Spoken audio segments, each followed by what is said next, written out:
Успел подпрыгнуть, поджать ноги, но она все равно меня сбивает.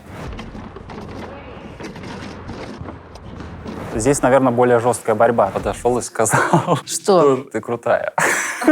Очень быстро меня Маша раскрепостила, и все здорово. Тут больше голова. Внутренний мужик ликует, порой даже, то есть металл не выдерживает, коляски трещат по швам, летят искры от ободов. Пока человек счастлив, он не задумывается о смысле жизни. Стоит только вот толкнуть себя за порог, и понеслась.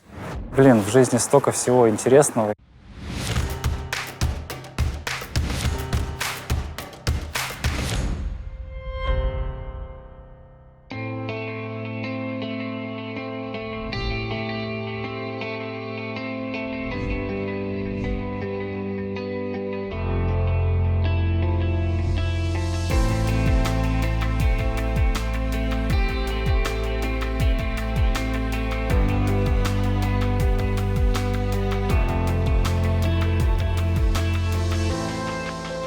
Вась, ну расскажи, что с тобой случилось?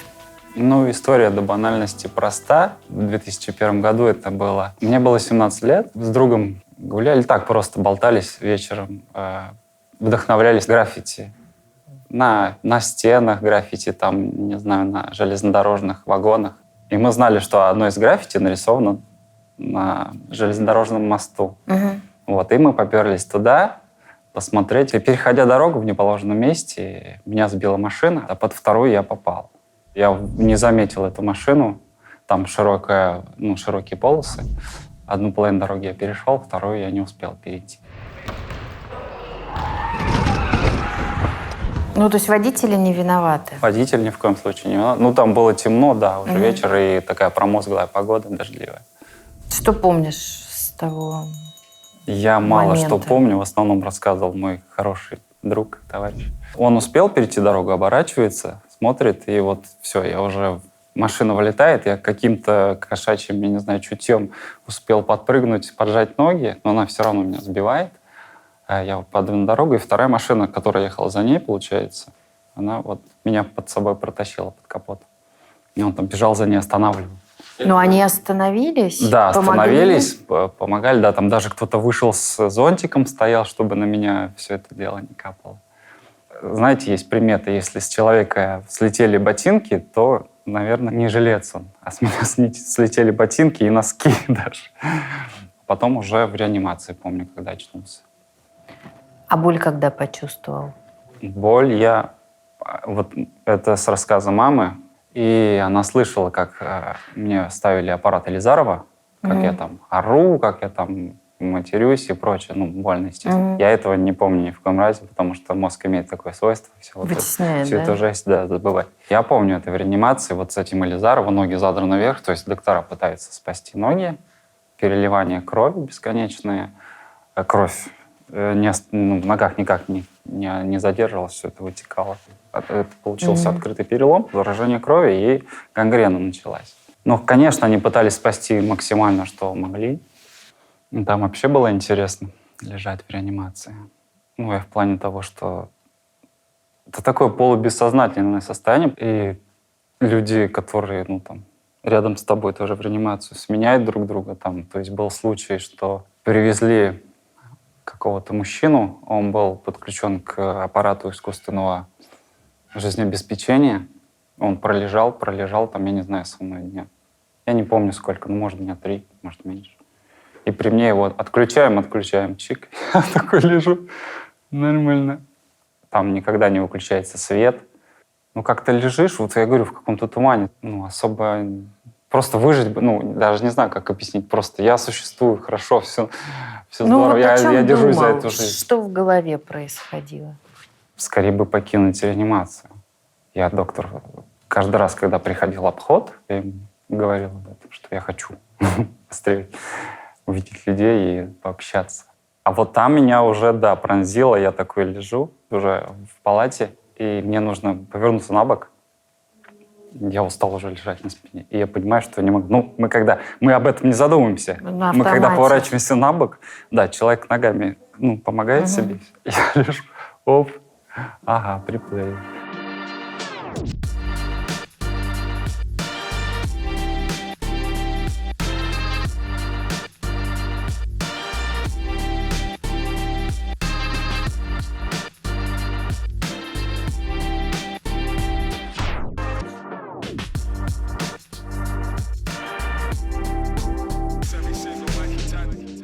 Окружение поменялось твое? Окружение кардинально поменялось. Все мои одноклассники сразу, практически все отвалились.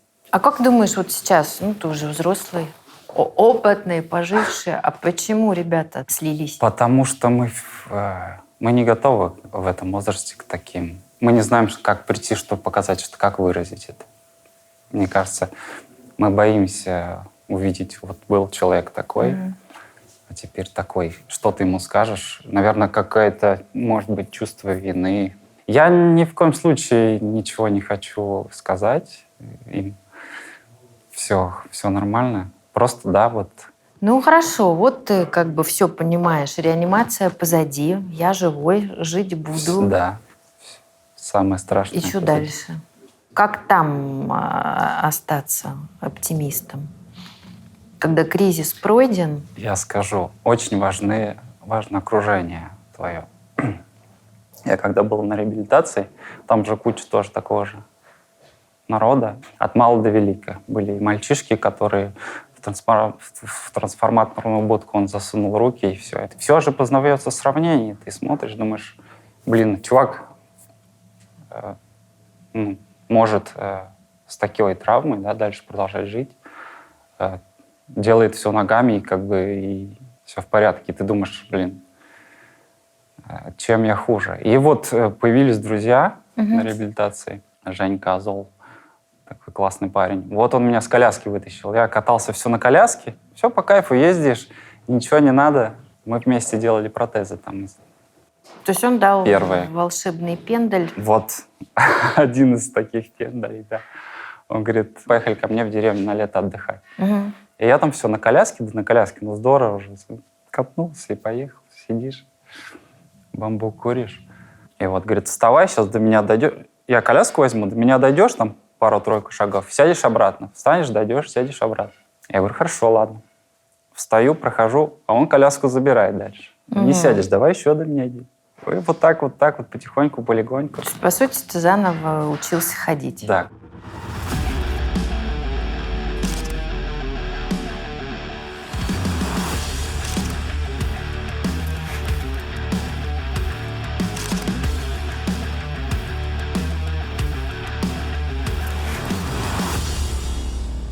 Вот когда только встал на протезы, на ноги, во дворе потихоньку появились друзья, и у нас в то время был прикол, мы фанатели от панк-рока, от металла, да и до сих пор это все сохраняется. Вот, и мы решили сколотить себе группу. Вот как раз Серега Смирнов, с которым все это произошло. Вот, еще там пару человек. Мы стали ездить на репетиции и играть, для себя такой гаражный панк-рок. Типа «Сектор газа», что-то такое. С матерками и прочим. Такая отдушина. Только для себя или все-таки Даже нет, мы даже один вечеринки были? Панк-рок концерт дали в клубе «Манхэттен», тогда был такой. И вот, и ты начинаешь, чувствовать в себе уверенность, ты понимаешь, что совершенно такой же человек, можешь ходить куда захочешь.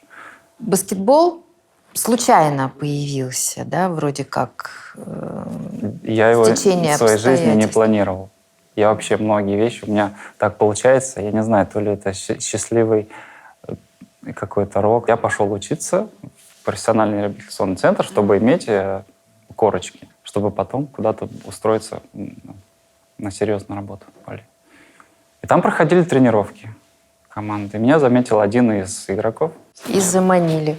И сказал, приходи, попробуй, ты имеешь все данные для того, чтобы зазвездить, для того, чтобы у тебя все получилось. И я пошел, попробовал.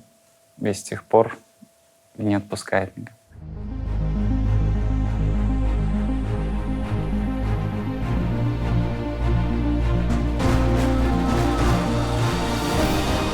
Защитой можно обыграть сильного соперника.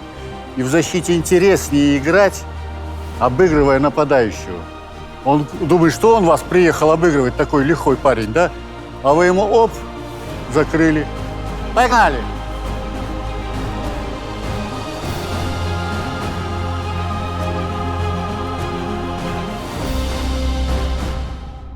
Вась, говорят, что в баскетболе на колясках все гораздо интереснее, чем в обычном баскетболе.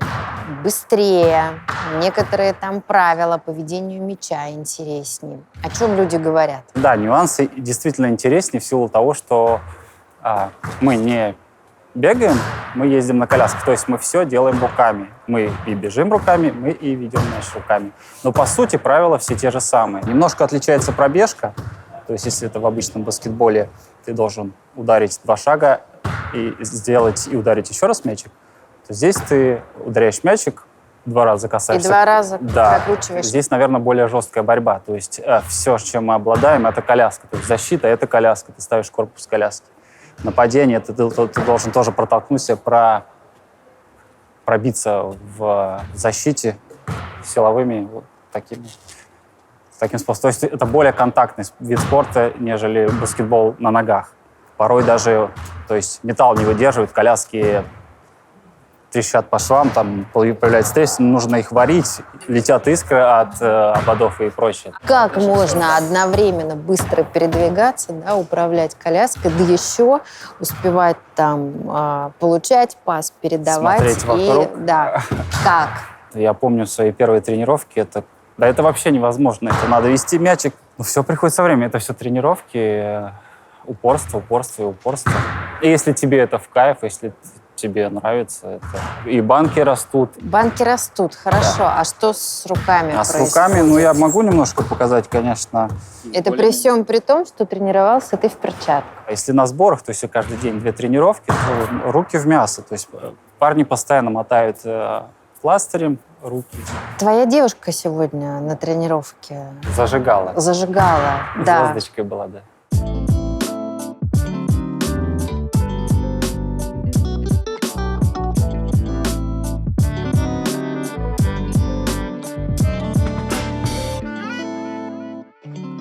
Какая она?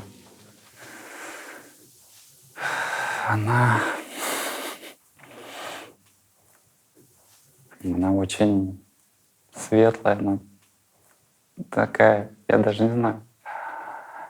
Это сейчас вот такой вот момент конфетно-букетный, когда сю-сю-сю, му-му-му. Вот, и мы просто бесконечно друг в друге укутываемся, и объятия. Она теплая, она милая, нежная. Познакомились мы с ней как раз на турнире. То есть ты играл? В баски играли, да? Да, она сидела за судейским столиком. То есть она была судьей. Она, да, судьей. И как-то взгляд так зацепился, и у нас переглядочки там. Наверное, на этом турнире ты играл, ты был в ударе, да? Да. Но не без волнения, конечно. Переглядочки. А как подкатил? Прошло 4 года. А как встретились? А тоже опять на турнире. И я перешагнул свою скромность, свою какую-то то есть все-таки подошел и что-то там подошел и сказал, что? Я сказал, что ты крутая. А она что? Она такая, да, спасибо. Потом нашлись вот в контактах, в прочих, стали переписываться. И в один прекрасный момент мы в мессенджере все переписывались. Она говорит, выйди на балкон. Я выхожу на балкон, она приехала в Питер, она стоит внизу и ждет меня. А сама она... Из Тюмени. Она приехала к тебе? Да. И переехала в итоге? Сумасшедшая, да. Молодец. Вообще, я говорю, сумасшедшая. То есть она бросила там свою жизнь, работу? Да.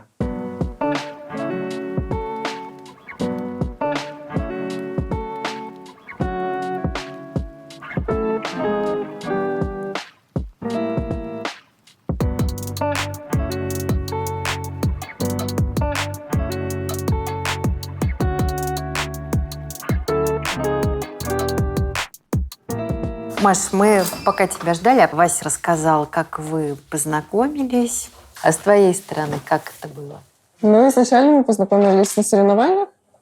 Они приехали. Ты тогда обратила на него внимание? Да. И написала. И мне было сказано, что не вовремя и неуместно это. Так, не сходится. То есть в тот первый раз ты рассказывал, что я просто как бы не посмел, постеснялся. Постеснялся. Еще плюс я же был женат, правильно? А, И я все это дело заблочил. Я такая, ну ладно. И все, а потом я приехала в город. Ну и у них были игры, ну, одно с другим. И там уже познакомились.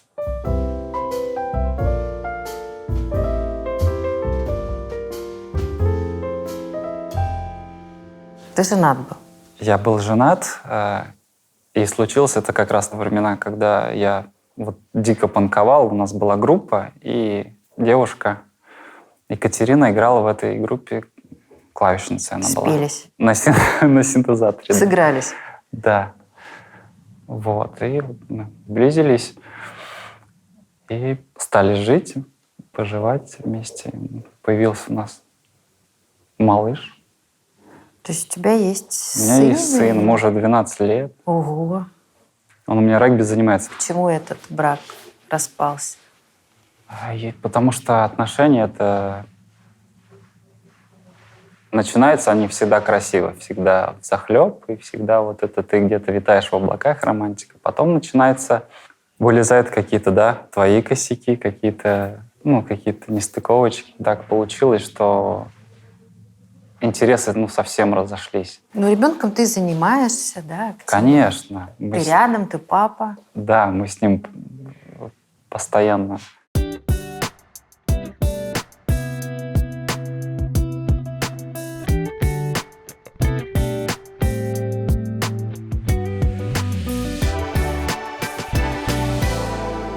Первое впечатление от вот опыта игры в баскетбол на коляске.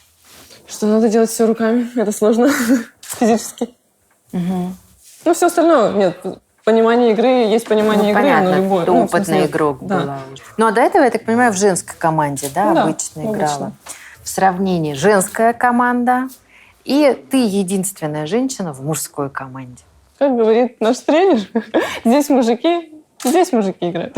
Тут нет разделения. У нас вот девочка, так не трогаем девочек. Нет, все.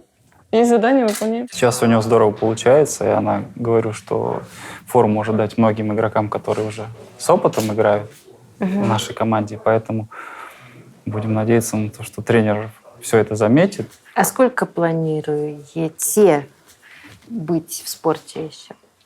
Ой, Колясочный бесконечно баскетбол, можно. он можно до бесконечности, пока Да, вот у в тебя этом есть сила. плане Да, у у тебя- инваспорта преимущество, что не ограничен в возрасте. Можно играть до посинения.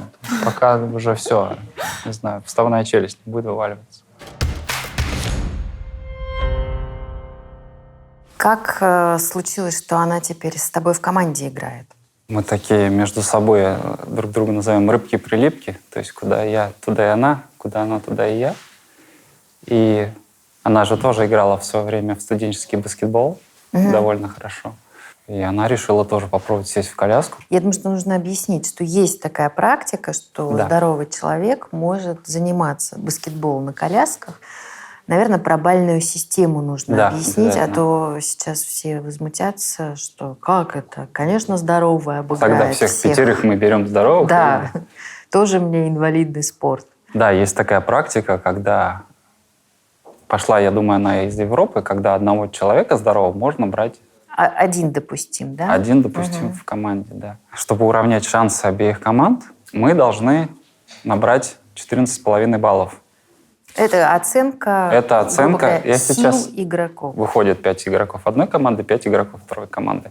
У каждого игрока, в зависимости от его травмы, есть комиссия, которая определяет, сколько ему присудить баллов. Допустим, у тебя там перелом шейных позвонков, это будет 1 баллы.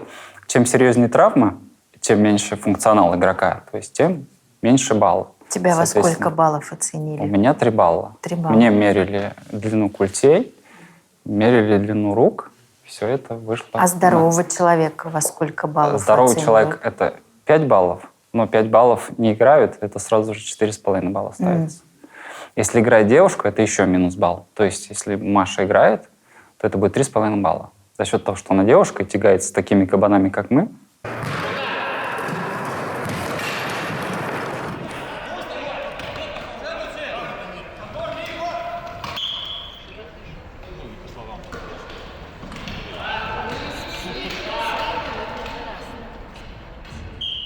сейчас мы самая возрастная команда, если брать сборную. Подожди, сколько тебе сейчас лет? 36. Вот у нас все 30, 36, 40 и плюс. Конечно, нужна молодая кровь. А у нас это большая проблема привлечь молодежь. Почему? Не знаю, то ли ментальность у нас такая, то ли что. Я вот, если честно, откровенно говорить, то есть я сам такой домосед был раньше.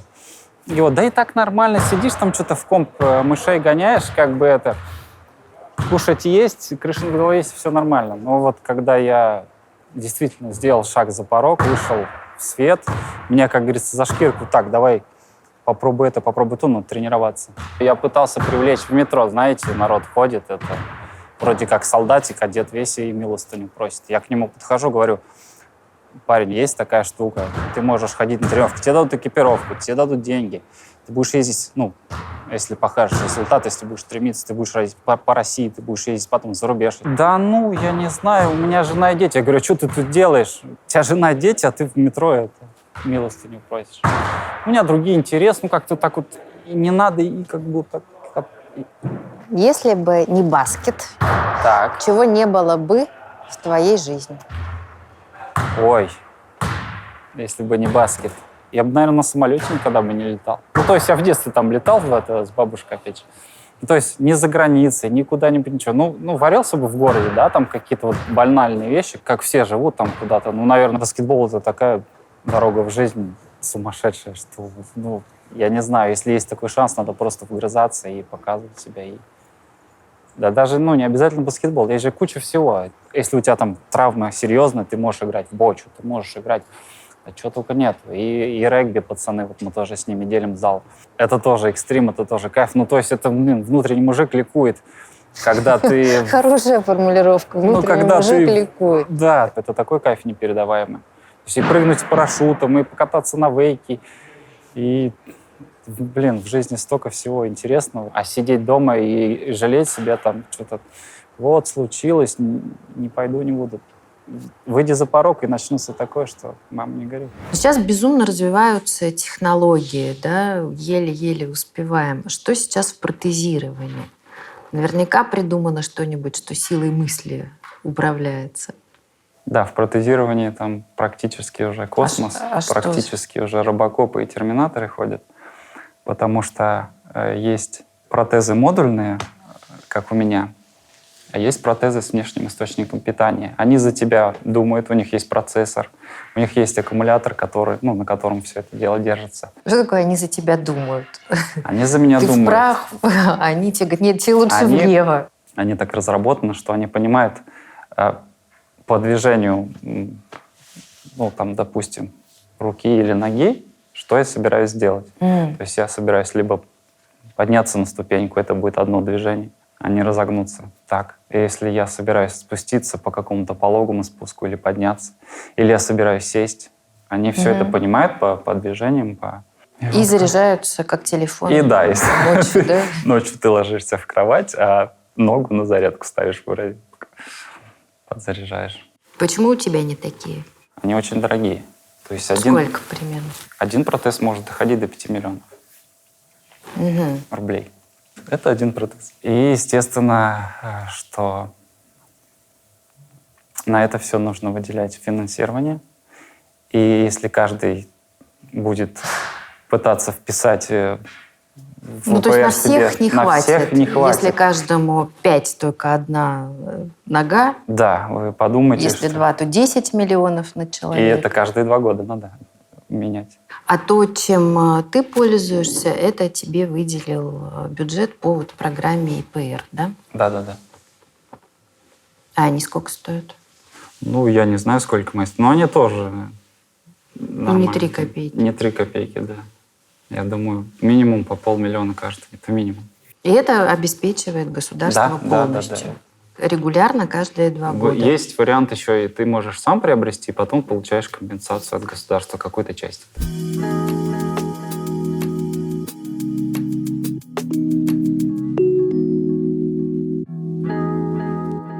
Какой Вася?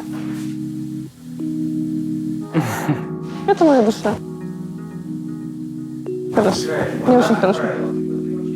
Уютно, спокойно, на душе нет такого, что вот Что он из себя представляет, где он, с кем он. Я тоже наговорил про тебя. Переживай.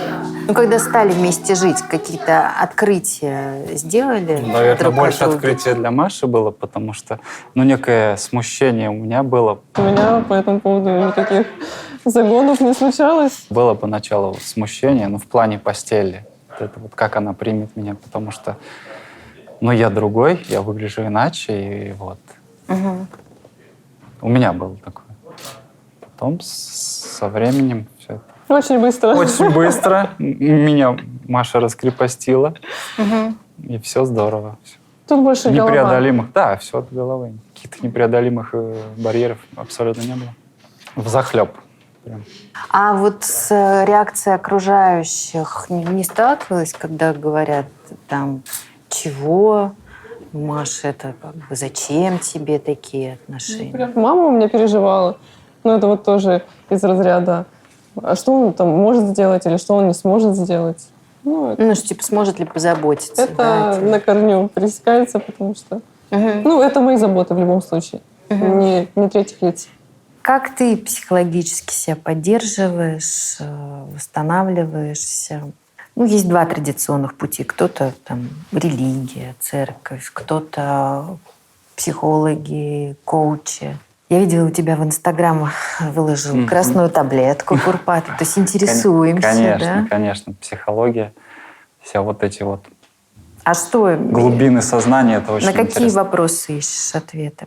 Кто мы есть, зачем мы пришли и что нам с этим дальше делать. Догадки есть по этому поводу? Есть такое выражение: в окопах неверующих нету, и пока человек счастлив, он не задумывается о смысле жизни. То есть те моменты в жизни, которые мы проживаем и кайфуем от них, мы даже ни на секунду не задумываемся, а зачем мы живем, а что, кто мы такие.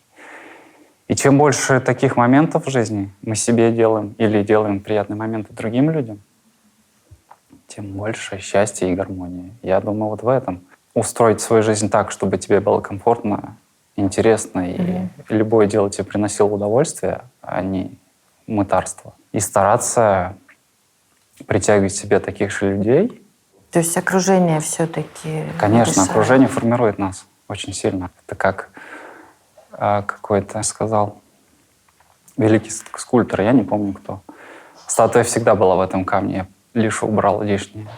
И в жизни также, если ты даже просто уберешь лишнее, там, я не знаю, синьку, там какие-то ненужные связи, сигареты, уже эти мелочи изменят тебя. Ты говоришь часто счастливые случаи, Да. счастливый рок. Ты считаешь себя везучим человеком. То есть ты считаешь, что судьба Да, благосклонна. Несмотря на то, что произошло, я не знаю, что бы случилось, мы не можем этого знать. Вторую версию событий, если бы этого не произошло, что было в моей жизни. Но я бесконечно благодарен за то, что я имею в жизни сейчас. Все эти пути, которые мне открылись благодаря баскетболу.